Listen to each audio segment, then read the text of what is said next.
આવે છે કે અહીંથી 50 કિલોમીટરના એરિયામાં કદાચ તમે ત્રાપસથી ભાવનગર લઈ જાઓ અથવા મહુવા લઈ જાઓ પણ ગોળો ઓગળે નહીં. તો એવી જગ્યાએ આજે મુલાકાત લેવાની છે. આપણે આવી ગયા છીએ ત્રાપસ ગામની અંદર, જે બી ગોળાવાળાને ત્યાં ગોળો ખાવા માટે. હાલો બરોબર, તાપજ ગામના બસ સ્ટેન્ડ ની અંદર જે મશીન થી જેમ આ ગોળા બનાવવામાં કોરો રૂ જેવો છોલથી જે ગોળા બનાવવાના બધા જ ડ્રાયફ્રૂટ. અને ખાસ વાત જો ગોળાની સ્પેશિયલ વાત કરો ને તો ₹30 ની અંદર જે ગોળો અને એમાં બધું જ ડ્રાયફ્રૂટ નાખવામાં આવે છે. જો તમે જે જોવો છો ને બધું જ ડ્રાયફ્રૂટ ખાલી ₹30 માં નાખવામાં આવે છે. અને રહી વાત બીજી તો પેઢી વખત ધંધો કરતો આવે છે એટલે ભાઈને જોરદાર ગોળા બનાવવામાં ₹30 થી માંડીને અહીં 230 સુધીના જોરદાર અને બધા જ ફ્લેવરમાં તમને ગોળા મળી રહેવાના છે.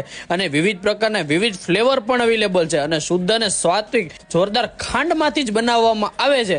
જો તમે મુલાકાત લેશો ને તો તમે બહુ મજા આવી જવાની છે. મેં તો મારા મિત્ર સાથે મુલાકાત લીધી છે. અને રહી વાત કે આ આટલા બધા ફેમસ કેમ છે, તો અહીંનું પાર્સલ તમે 50 કિલોમીટર સુધી લઈ શકો છો.